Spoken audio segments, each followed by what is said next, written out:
Good evening and welcome to our Facebook Live tonight. I'm Marc Clarke and I'm so excited. Tonight, we have some powerful brothers in the building. And of course, everybody who's watching this on Facebook, we're encouraging you to please post your questions. We are here to not only talk about the power and the purpose and the importance of children's books written by Black and Brown authors, we want to answer questions. We want to be of service to you. And we have, again, authors on tonight who've not published one or two books, who've published many books and have been through many deals, and really just a powerful panel. I'm just so glad that I'm a part of it. And thanks to David Miller, I too have three books. So again, let's start it off. So David, I want to start with you, Mr. David Miller. Please introduce yourself. Tell us about yourself, David, and your wonderful books. So, David Miller, born and raised on the west side of Baltimore, currently living in the nation's capital, used to be called Chocolate City. Again, I think with what recently happened, I mean, some people could have some other names for DC, but that's another conversation. Have always been inspired by Black art and Black literature, and decided that I wanted to write children's books.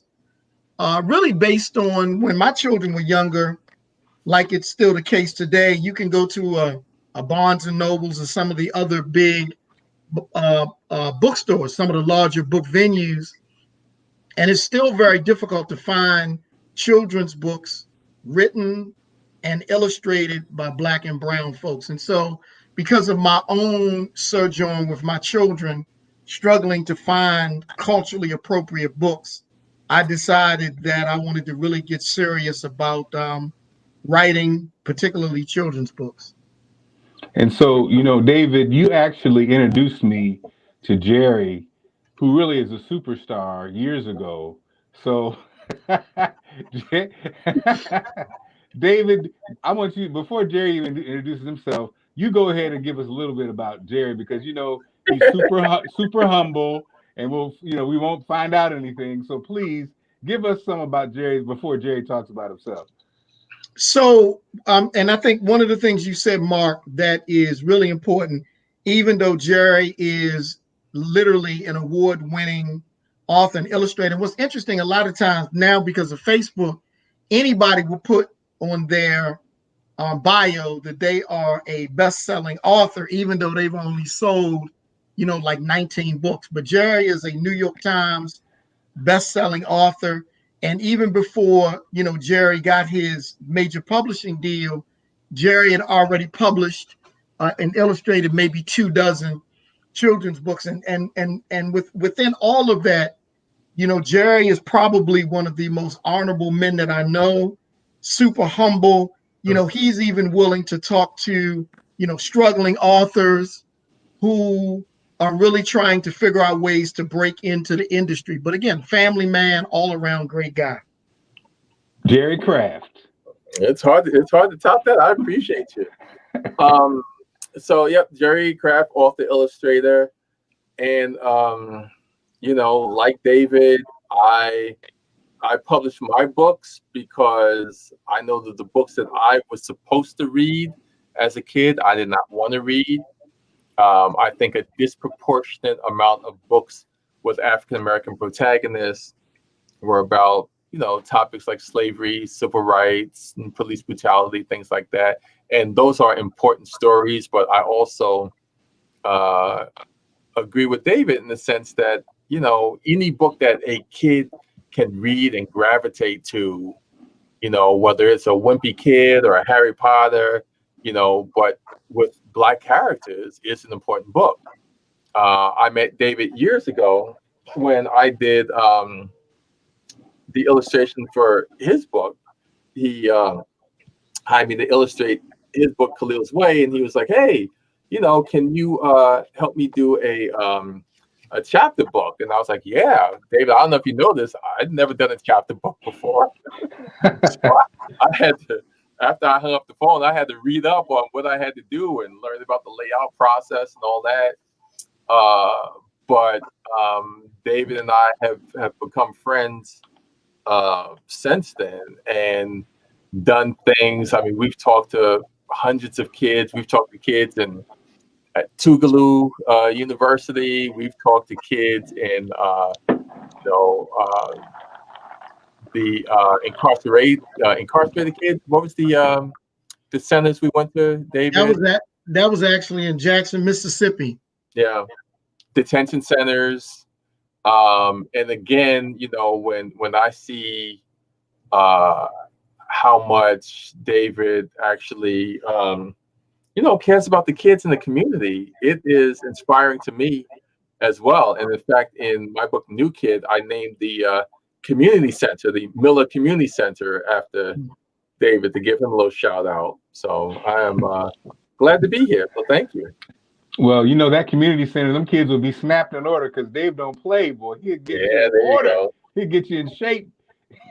So why Black children's books, guys? What was the inspiration? I know it's an obvious question, in some ways, but again, why? I mean, at the end of the day, I know we happen to be African American, but why did you guys choose African American books, children's books? Yeah, and so I'll start once again, man. This realization that our stories are not necessarily, represented, and representation matters. And I remember being a classroom teacher in Baltimore, and oftentimes the readers that I was required to give middle school children, inner city, Black middle school children, oftentimes the images didn't reflect the students that I was working with, and the storylines didn't often reflect the children that I was working with. And again, I think it's a no-brainer that children want to see themselves on the pages of books. Yeah. And Jerry, to you too. I mean, you as an illustrator, you obviously have done illustrations for a variety of books, but is there a special place in your heart for African American books? Oh, absolutely. And again, it's breaking that single story narrative, because my sons are now in their 20s, but even in movies, there are times when I wanted to take them to the movies to see people that look like themselves on the big screen, and my choices were 12 Years a Slave, or Birth of a Nation, or The Help, The Butler, the this, the that. And I would have given my right arm to be able to take them to see Black Panther or Into the Spider-Verse, where they could come out feeling proud, and not having, and again, not that those movies aren't important, but it takes a toll. If a movie is 2 hours, that there's an hour and a half, the first hour and a half is misery and punishment, and then just because it ends happily with an escape or something, that doesn't mean that it's a happy movie. And I think that our kids need to see that, to realize that they can actually be happy, and they deserve to be happy, and they deserve to have things. So I get an opportunity to get some alone time with David. We walk, and David kind of gives me the game. And so, like I said, I've had a chance to self-publish 3 books. And one of the things David says and stresses is, Mark, you need to get all in this. You need to figure out the movers and the shakers, the writers, the illustrators, the Black publishers.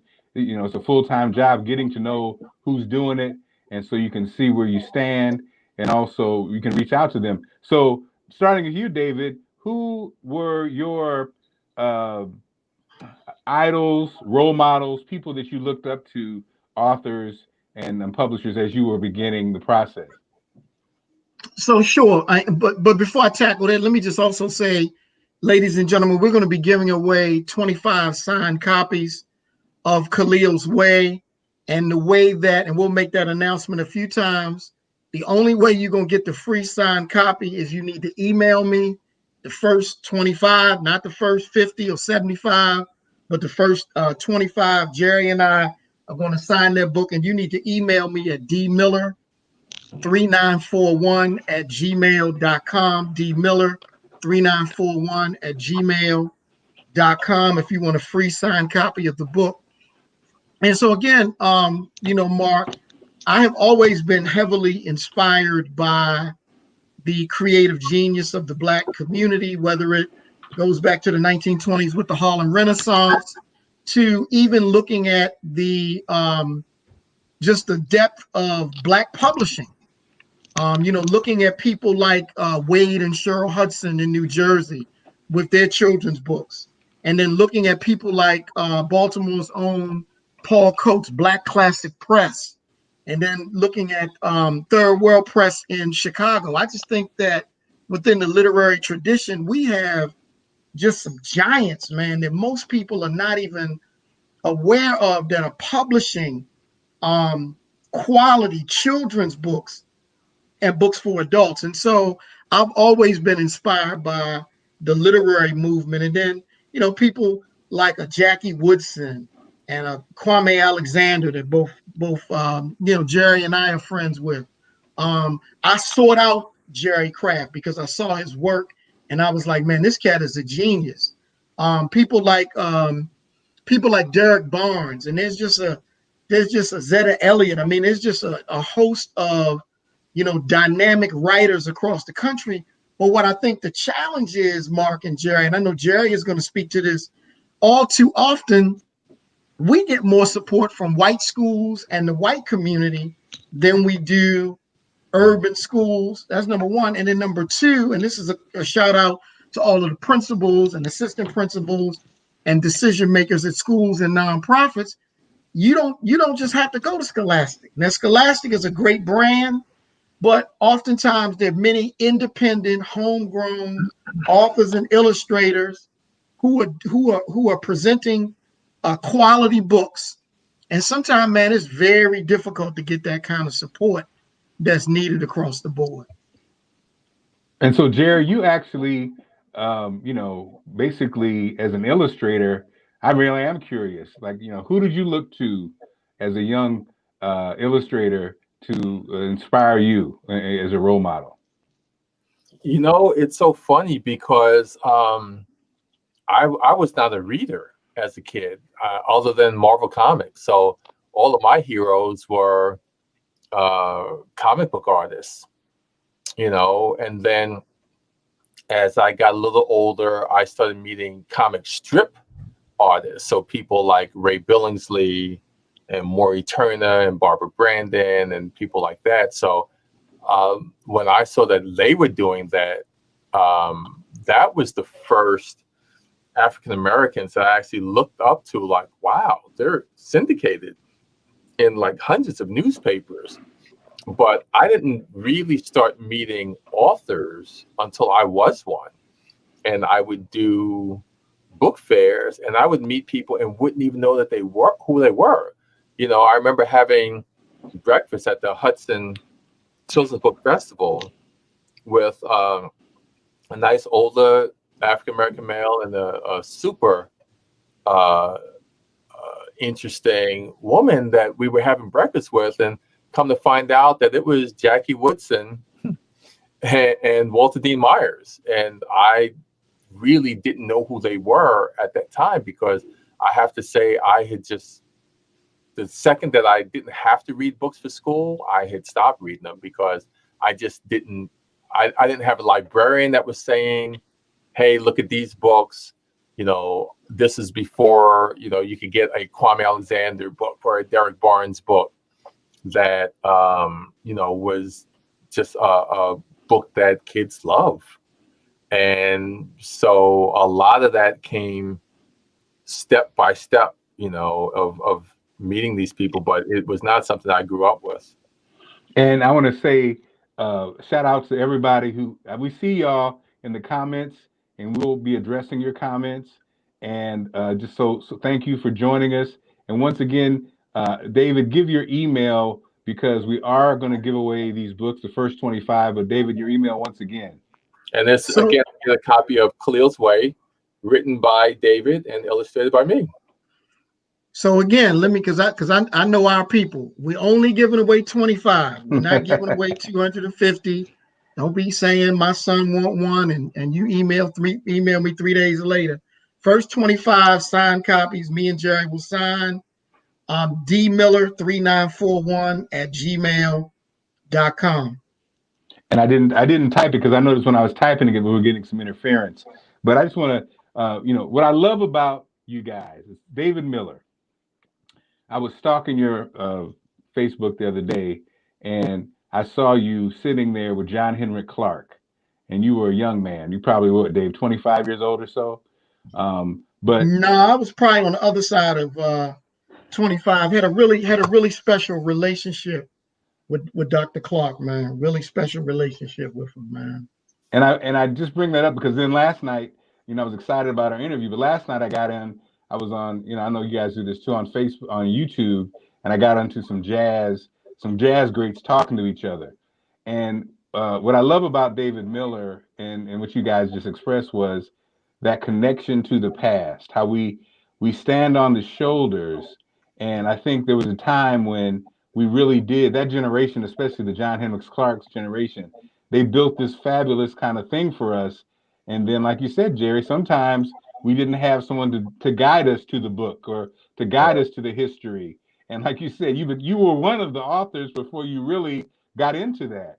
And that's Yeah. not atypical. That's not atypical. So I love, like David, from books to education to whatever, sports, jazz. For you, David, that connection to the past is very important. And so now let's talk about Khalil's Way, because I think that's the other thing, David. Looking at your books, they're not just a kid's story. You incorporate historic names of streets. You incorporate, things that the kids may not be aware of, but the parents who are checking it out, they're learning and don't realize they're learning. So tell us about Khalil's Way, David, how you formulated it, and then how you guys came to the illustrations. And I'm going to share my screen. So while David is talking, let me sketch out a picture of Khalil, if that's okay. Okay. No, that's cool. That's cool, Jerry. Make it real interactive. And let me also say to people, some of our people are real interesting. I'm going to need your mailing address. I forgot to say that, but when you email me your mailing address because people hit me up without the mailing address. And so Okay. once again, we're giving away 25 free copies. I don't know how many emails I have so far, but when it reaches 25, we're gonna cut it off. But interesting, Mark and Jerry, what happened in terms of Khalil's Way as a concept, and I'm going to talk about how it's morphed into something larger. And Jerry and I and a crew of us have done a couple projects in New York City around bullying. One day, my son had come home, and he was tasked with doing a project about a little boy who had committed suicide in Springfield, Illinois. And so my son was struggling with the fact that a little guy his age, 10 or 11 years old at the time, would actually hurt himself to the point where his life would be taken. And so my son said, "Dad, I need you to help me with this project. But more importantly, our children are, you say you are a writer." This is what my son said to me at 10. He said, you said that you are a writer. Why don't we write a children's book about this incident? And so what ended up happening was when I started doing some research about this little boy in Springfield, Illinois, I discovered, again, 10, 11 years old, star Pop Warner football player. Well, not a star, but a good player, great grades in school, very mannerable, but he was being bullied and picked on because he was different. And as a result of that, mom had gone up to the school to try to address the situation. But to make a long story short, the young man came home from school one day, tied the the cord from the lamp around his neck, and hung himself, and his mother discovered him. Again, tragedy. And so I decided that first I wanted to do some research. And so started reaching out to school districts across the country, setting up opportunities to come in. As I started working on the first chapter of the book, want to share the first chapter of the book with young people and get a sense how often, what's the frequency that you're being bullied? Is this something that's happening every day? Is it something that happens, just in the cafeteria? And it was really sort of an informal focus group, if you will. And what I started finding out, Mark, and to the listening audience, is that the issue of bullying is far more pervasive than the data that we may read in the report. And so my inspiration was I wanted to develop a character who was very unique. And let me also add that at the same time, my son was 10. My son was experiencing some bullying as well because my son had very serious food allergies. And so when my son was in school, all of the schools that he attended, we had to prepare a special lunch for him. And his main allergy was peanuts. So for children in the building, they couldn't eat peanuts. There were so many different things that the children were not allowed to eat or bring to school because my son had food allergies. My son also was ADHD. And so I decided that I wanted to make Khalil sort of a super cool cat, but a cat that was also very unique. Again, food allergies, ADHD, but then he also had some unique intellectual abilities. Khalil could do math. He could do college math, and he was only 10, right? I couldn't do college math when I was in college, right? And so again, so we're talking about a really smart young man, master chess player, could beat all of the chess people in the building, many of the teachers, but then also, was involved in chess tournaments. So you're talking about a young man who's very unique and very different. And what I wanted to capture in the story was how pervasive bullying was through the eyes of a preteen, African American male. And then when I reached out to Jerry, Jerry really worked his magic. And when he sent me the first illustration, man, I was absolutely blown away. It's so interesting, and it's great because Jerry, that looks so much like what David just described, and that's so powerful what you just did. And of course, that's why you did it. But it's like, and that's the power, I guess, of a great illustrator matched with a great story. And then David, the part that I love was the detail and depth of the character. You know what I mean?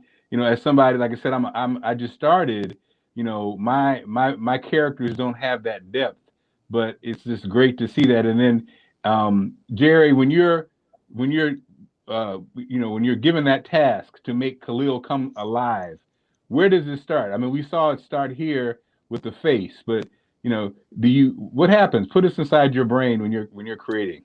When I would work with someone like David, like the big thing, I mean, first of all, when the author is passionate, this wasn't I've had authors come to me and like, they just talk about, oh, and I want to do 47 books and a movie, and I want Tyler Perry to direct it, and I want this, and I want that.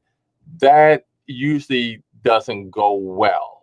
David, I chose to illustrate his book because he was passionate and he wanted to help the kids. It wasn't a payday for him, which, I mean, there's nothing wrong with wanting to get paid for it, but his passion for helping kids, which was something that really jumped off. And so I definitely wanted to help him in any way that I could.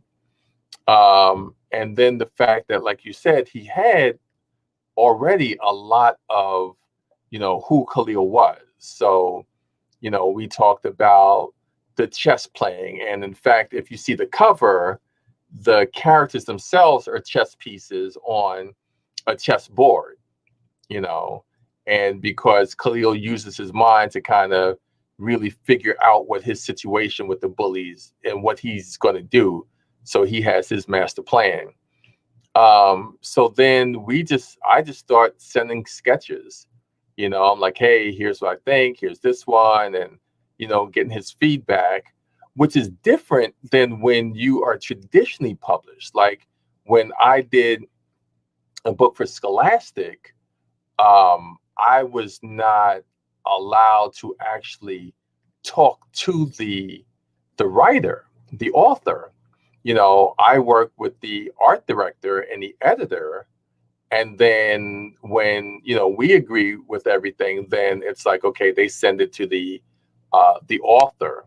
So it was very difficult for me to work that way because I'm used to, talking 3-4 times a day. I'm like, hey, David, all right, I fixed that one part, so I'm going to get my backpack. And, and David's like, okay, well, he is a little awkward when he walks, and make sure he has glasses, and make sure this and make sure that. So then it was just really going back and forth, until it was something that we were both happy with. And yeah, I mean, it was great to see this little guy come to life, and the response that kids and teachers and parents got when they actually read the book. And it's so interesting just hearing David describe and seeing your visuals. You could just see a great come to life, like a real life cartoon series being made out of this. Um, Yeah. so Jerry, it's interesting when we talk about chess, and you said that the on the cover he used the people as almost chess pieces, and right now on Netflix there's a super popular series called the Queen's Gambit, and Hmm. a part of the character who's a great chess player. At night, she dreams and moves, right? So I just thought it was interesting that thing with chest and visualization and chest and the pieces on Khalil's cover. Did that come to you? Does just chess make you think of things? You know what I mean? Like you kind of had the same thing. Obviously, the visualization in chess, I guess, is a big thing. I'm not a chess player. Are you a chess player, or is that just Yeah. a vibe you got? No, I definitely I don't play it as much as I did, because I don't run across people who play, but I used to love to play it. And I it was just such a parallel to this kid Khalil, of trying to figure out a non-violent way to approach his bullies, you know, Mm. and that was what I really liked about it. There are lots of authors that would have just been like, all right, he's going to hit him upside the head, or go and take, karate lessons, and it would have been a book like that. But I like the fact that, it wasn't like that, and it gave kids another outlook that wasn't relying on violence. So those were two of the main reasons why I signed on to actually do the book. And David, you are no stranger, sadly, to violence and being young. The story of the young man in Springfield, Illinois. David, that's my hometown, by the way, which is crazy. Um, David, did that hit a nerve because of the violence that you experienced as a young man in Baltimore, or not necessarily? No, I mean it's always been a theme in all of my work, because I think the greatest tragedy in this country is when you look at the sheer loss of human potential, particularly when we talk about Black children. In most U.S. cities, Black children are killed. Black children commit suicide. I'm working with a good brother named Dr. Michael Lindsay, who's one of the foremost researchers on suicide among Black males. And you look at the data among Black males under 12 years old that are committing suicide, and you find a lot of it is dealing with bullying and family pressures. But as Jerry indicated, man, we really wanted to come up with a creative way to teach young people that you can have a voice and that you can take some ownership over your own life. And so when young people read the story, they are absolutely blown away that Khalil finds a way to deal with the bullies without throwing a punch. And so that is where you come in with the creative content, because we didn't want Khalil to use violence to address violence. And so Jerry and I spent a lot of time really working together. A lot of details in the book about Khalil's activities at school, and particularly when we think about what happens to children in schools. I'm a former school teacher. Man, most people are just so unaware of what's happening to children in schools across this country, the bullying, the victimization. And so once again, we really wanted to create this story with powerful, illustrations. Even though it's a chapter book, we decided to weave illustrations throughout the book. You Most of the time in chapter books, you don't see illustrations. But again, our ultimate goal was to create a rich narrative about a young Black male in America who was facing some real issues. And then the other thing that Jerry and I were really cognizant about is oftentimes it's really difficult to get young Black male readers excited about literature. And so what I tell people is when students pick up Khalil's Way, I guarantee they'll finish the book. And just really quickly, I'm not on my email, but I know we're giving away 25 copies of Khalil's Way. They may be gone already, but if not, you make sure you still email me, dmiller3941@gmail.com, and send me your mailing address, and we'll get you copies of the signed book. And again, Jerry, amazing. It's a great to just see this come to life. And obviously, you could tell by looking at your face, you still love it after all these years. Even though you're well into your 30s, you still love being an illustrator. And so, David, I know, what you pretty much answered the question, but you were saying that the reason you went with this style of book is because you wanted it to have a strong narrative. That's why you went? And again, give us the difference. I know, like, my books are more picture bookish. Give us when you talk about children's books, give us the difference between the styles of books. And so you have a picture book, and I've written several picture books and just have an amazing book coming out in a couple of weeks. And then chapter books. And chapter books, because I was an educator, I realized that some students may not necessarily be ready for a 200-word chapter book.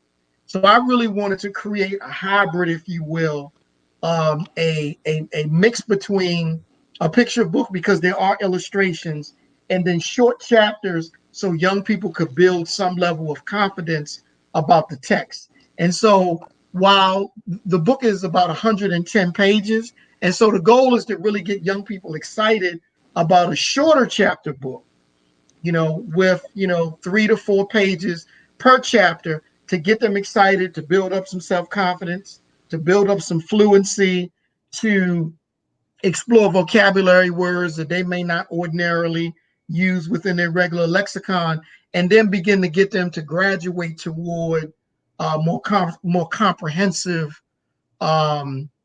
text. And then the other thing you'll find that this issue, y'all, of literacy, when you look at the data, this issue of literacy, particularly among Black and brown boys, man, there are some cities in the United States where only 10 to 15% of Black boys are proficient in reading according to the National Assessment for Educational Progress. So this issue of literacy and getting young people excited about literacy is so super important.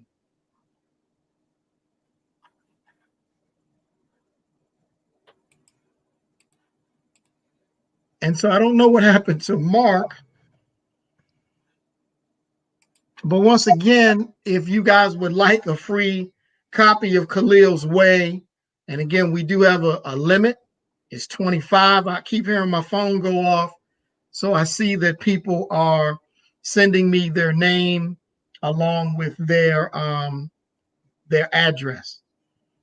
And so Jerry and I are both going to sign copies of Khalil's Way. And for some reason, y'all, our host has vanished, but we gonna, it's live, so we gonna keep it moving. Jerry, share with outside of Khalil's Way, can you talk about your 2 graphic novels that you just completed?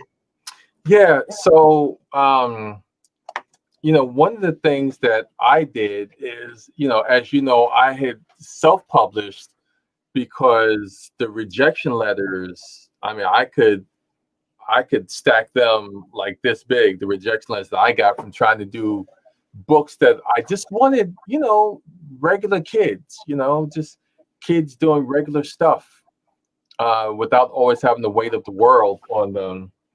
And so I ended up having to self-publish for years and years and years. And then in 2014, I got an invitation to illustrate the 0 Degree Zombie Zone for Scholastic. And when I got sent out by Scholastic, that's when I started meeting people like Raymond Togemeyer and, Gene Yang, people like that, and seeing graphic novels for the first time, like middle grade graphic novels. So in 2017, I signed with HarperCollins and illustrated this one called New Kid. And almost exactly a year ago, New Kid was awarded the Coretta Scott King Author Award and the first graphic novel to ever win the John W. Newbery Medal for outstanding literature for children, which is a major thing. So again, coming from a kid who didn't think that he would ever read a 200-page book to actually write and illustrate one, and then to get one of the highest awards ever in the Newbery's 100-year history is absolutely amazing. And then a couple of months ago, Class Act, with the companion book, came out, also through HarperCollins and Harper Alley. So it is very different now, just the amount of Zooms and the with as many years as I sold all of my books, it's amazing to have these books just far outsell anything I've ever done in such a short period of time. So I'm definitely blessed, but that's why I wanted to go back to my roots and do this with you to show you how much I appreciated you giving me the opportunity to actually bring your book to life when I really needed it and needed these kind of portfolio pieces and things like that. So thank you, Mr. Miller. Well, thank you, Jerry. Sorry, guys, I dipped off. I had I think a Wi-Fi situation. We thought you ran out to get a chicken sandwich or something. And so, you know what, guys? We're going to talk about the sales and encouraging schools how to buy the Black books. But we have some of our viewers who've been on for a while. I wanted to acknowledge them and get their questions. Is that okay? So we got Kerwin, who started things off with greetings, brothers. What's up, Kerwin? How you doing? Darius Crosby, cello, gentlemen, and much continued success and creativity to you. Glenn says he's finished his children's book series and will be self-publishing. I need suggestions on printing options that have quality. With the self-published piece, David. And so there are a number of printers. Sadly, I have not been able to find an African American printer that does full color. So I'm still searching, but I use Ingram Sparks, and then I also use Color Graphics. And I know, Jerry, I think you used to use, was it Time? No, you know what? So it's different now because when I self-published my first book in 1997, they didn't have print on demand. So I used to have to buy like 2,000 copies at a time and just keep them in my garage, And now I always steer people towards Ingram Spark as well. So as well as CreateSpace. And they are two that do print on demand. So you can order one copy of your book, or you can order 500 copies of your book. And then they also have a way for like an additional like $50. They will do a little marketing and you'll end up having it on, like Amazon and different sites across the world that people can pick up the books. Yeah, I use both of those also. Deidre says good evening. Sheila says good evening. My New York crew, Lynn says, what's up, fellas? Yolanda says she needs these books. If you need the books, Yolanda, guys, are your books available everywhere? I'm sure they are. So they are, like, you can get them from Amazon. But one of the things that, and particularly before Jerry got his major book deal, that we would always stress is just go to our individual websites, because we can provide you with discounts we have multiple. We each have multiple books, for sale. My website is daretobeking.net, DARETOBEKING.net, and you'll get a chance to check out some of the other books. But again, man, it's really super important that we support Black authors and Black illustrators. If we're going to survive and continue to put quality books out to our community, then we need to purchase books. And so while you can go to Amazon, why do we always give Amazon our money when you can go to my website, daretobeking.net, DARETOBEKING.net. And that also would be the same for supporting other authors of color that you read about and that you hear about. Yeah, and the Black bookstores. So in DC, bookstores like Mahogany Bookstore or the Lit Bar in the Bronx. There are some really amazing stores that do a lot for the community as well. So again, I know it's easy. David, I once had lunch with a friend of mine, and instead of her asking me to bring her a copy of the book so she could buy it, she actually ordered it through Amazon and then gave it to me to sign. I'm like, through Amazon, I made like 57 cents on this. Right. We're like, what happened for this book to get to you? Like, you had to send it here. I had to do this. I had to do this. Where if you just said, bring the book, I could have made $8 on the book instead of 57 cents and given Amazon $7.50. Speaking of New York, Lynn says in New York, the process to become a DOE vendor doesn't make it friendly for small independents.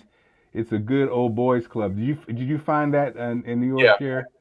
Oh, absolutely. It took me a while to become a DOE vendor, and I can't say that it ever really monetized, like I ever really benefited from it. It was being a self-publisher was depressing, and I don't get depressed easily. But there are times when I was like, okay, I have a new Mama's Boys book, and I've got 5,000 friends on Facebook, and if 10% of those people will buy a book, then with that $5,000, I could reinvest it. And they would pay for this thing. Man, I get like five sales, IOU, and 10 requests for a free copy, and when it was sad. I thought I would, I wanted to become the Tyler Perry of children's books, to be able to really start an industry and hire people and have a print it myself and all that. And right. And Jerry makes a good point. And then I'm gonna talk about the New York vendor.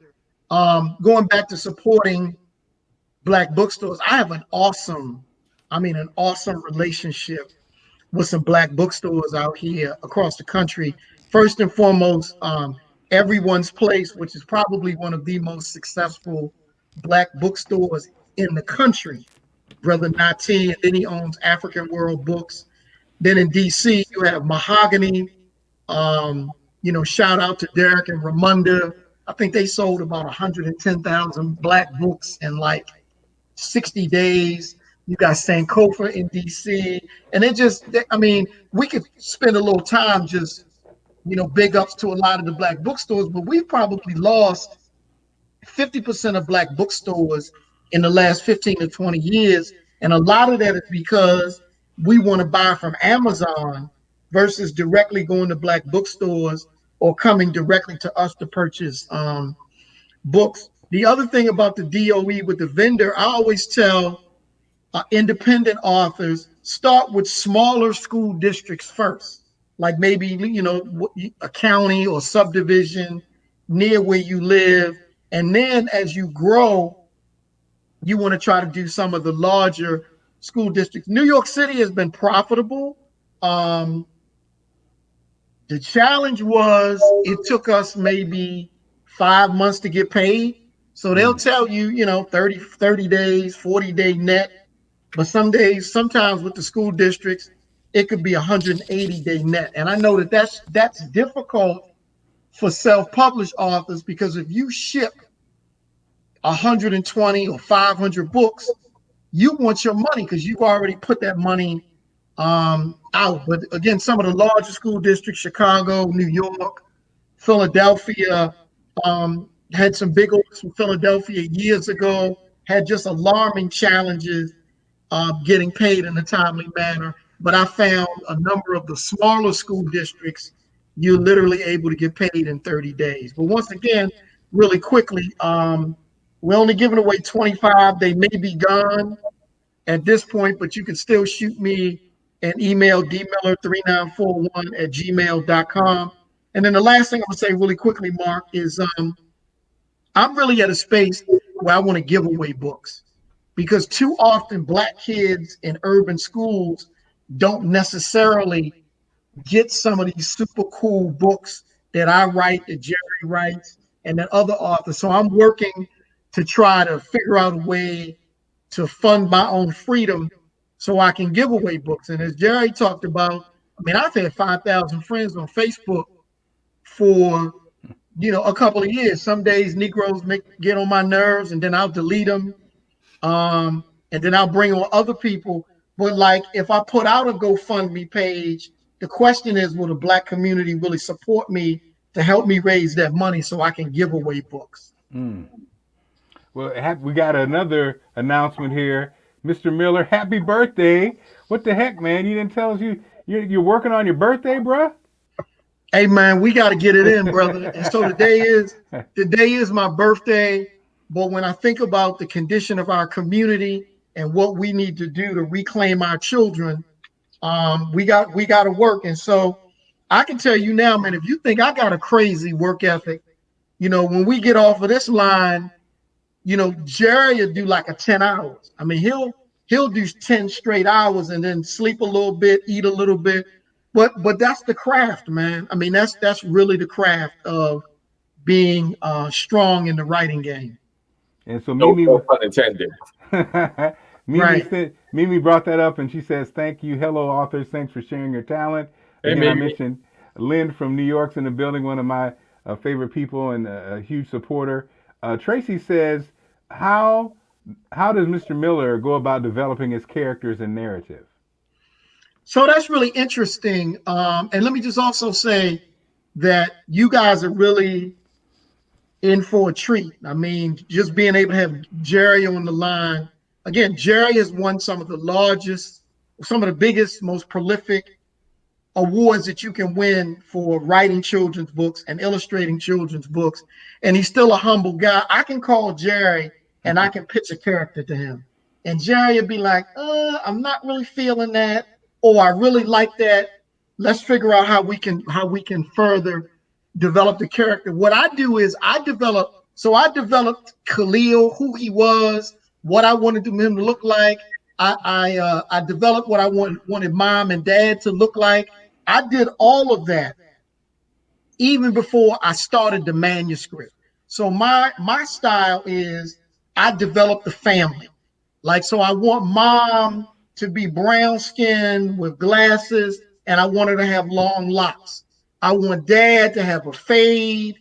I want him to have sort of a preppy kind of look, but he can throw on the Jordans or whatever the case may be. So I spend a lot of time in the character development stage, even before I start flushing out the full manuscript. Well, they're giving you your roses, David. David is selfless and amazing brother. He's inspired me to write my books. However, it is his character and personality that elevates anyone he comes in contact with because he is genuinely interested in modeling cooperative economics. That's Kelly Little. Kelly Little giving you your roses. Great brother out of North Carolina who has a book coming out. I think the other thing, Mark and Jerry, is, Jerry and I are just very fortunate to have folks in our lives, man, that just really want to change what is happening in our community, particularly when you look at the literacy rates. Our children, y'all, are in serious trouble when it comes to reading and writing. And so those that are on the line, buy Black books. I only give Black books as gifts. Some people people in my family don't even like me because I'm gonna give you a book. So somebody's asking David, are you going to attend the National Book Conference in Atlanta if they're able to have it this year? That's Tracy. Tracy, oh, that's my Tracy. Tracy Hardy. What's up, Tracy? You know, would love to, but to be perfectly honest, I'm not going to be at any mega gatherings anytime soon. I'm going to be in the lab writing. Okay, well, that makes sense. Um, Beyond Weight Loss. What's up, my brother? Says I have the offenders and new kid. I need to get class act. Oh, well, thank you. I appreciate that. The Offenders Saving the World While Serving Detention was a book that I did with my sons when they were in middle school. And that's also a book about bullying, but superheroes, like 5 kids who are kind of bullies of their school. They get zapped and get superpowers, but instead of looking cool like Black Panther or Spider-Man, they look like the kids that they pick on. So one kid gains like 50 pounds, and this one gets, super small and super thin, and this one gets buck teeth because he teaches kids with braces. And so this one is actually prose with some illustrations. But yeah, so this is the self-publishing. But like I said, with that was rough. That was a rough way to go. And David and I had many, many conversations. And it's so funny that having done, the books for HarperCollins now, it was like so many people that I knew that passed over my self-published ones. Now that I am traditionally published, it's like I'm validated all of a sudden, and they will buy these books way more than they ever bought the self-publishing ones, even though it's the same brain that's creating those characters. Wow. Interesting. So that is very interesting. Like a brand thing. And so, David, I know you got a hard out at 7. You too, Jerry. Talk about the importance of schools buying Black books and the importance, we have many authors on here, of pitching your books to schools. So I'm fortunate enough to be a vendor in maybe about 35 different school districts across the country. But as Jerry indicated, it's a grind. So for the principals, school leaders, get the books in your building. I remember we went Harlem a couple of years ago, maybe 2 years ago, doing a big event. And when Jerry and I walked in with Matt Stevens and Daryl Green and some other people, man, it was like Jay-Z walked in the building. Yeah. And so this idea around, I was in Chicago, and shout out to the Staines Family Foundation in the Chi. They bought maybe 500 books from me, and the children had done all of this artwork around the school, them doing their own artistic renditions of Khalil, and I'm blown away. I'm a dude from West Baltimore who was told you ain't gonna make it. You know what I'm saying? And so I think that there's power in representation. Yeah, and as far as the school curriculums, a lot of times when you look at the books that are deemed as the classics, like we're not doing too good in them books. Anyone that looks like us in a lot of those books is downtrodden, is a runaway slave, is someone that, the just horrible stuff always, And if that's all you ever see is that single story narrative, I had a teacher tweet at me last week, and she was saying how there's a kid in her class, and he was like, yeah, if I live to be 18, I hope to be blah, blah, blah, blah, blah, blah, blah. It's like, wow, if I live to be 18, And I think that, so much of what is reflected is showing these kids that they aren't going to amount to much, that their only options are X, Y, and Z, And like I said, when the so-called high literature also does not treat us fairly, or even have like contemporary stories, it's very difficult. So I think that the more schools, I've been fortunate that a lot of schools have done like a one book, one read with New Kid, because it's about a Black kid being one of the few kids of color in a predominantly white private school. And by them having like these one book, one school read has really opened up the eyes for the kids and teachers and faculty as well. Request says, this is so rich. Thank you guys for putting this together to share your passion and insight. We do have work to do. Thank you for leading the way. And then, of course, David has the information about visit us at daretobeking.net. We have some great books for Black children. Guys, I saw, how you see, like you just mentioned, um, you see moves being made and the flag comes up. So I was looking at the story of the enslaved child who escaped through. They put him in a barrel. I forgot his name, right? And it's a beautiful book. Beautiful. The illustrator is a famous illustrator. I think the same brother that works with Jada, Will Smith and Jada. But when I looked at the author was a white woman who had a high position in an organization, and I was just thinking to myself, not that there's anything wrong with that, but it just seemed that seemed like that was very intentional and I almost say exploitive, because when you see the beautiful book and you see the story, you think it's a Black author. You know what I mean? And then come to find out it's somebody who's in the literary world, and you're just like, wow, really? You're going to come in this lane? So, but I guess that's real. I guess that's, hey, is it business or I guess maybe it was her passion. I don't know, but I just thought it was interesting that she chose to kind of, because it does seem like Black books are hot now. Is that true or not necessarily? Yeah, no, it definitely is. But that happens a lot. Yeah. That is not a new thing. That happens. That's not a new thing. Yeah. So again, David has a hard out at 7. David, again, you guys have been amazing. We have the information here. One more time, the books are probably gone at this point, right, David? Yeah. You can email me dmiller3941@gmail.com. I'm sure the 25 are gone, but I'm willing to send out a few extra. Jerry, thank you so much, my brother. Thank you. So you can't get my books to my website, but anywhere that you sell books, even New Kid and Class Actor at stores like Target. But again, if you can get it from a Black-owned bookstore, do. And you can follow me at social media anywhere, just my name, just Jerry Craft, my website, jerrycraft.com.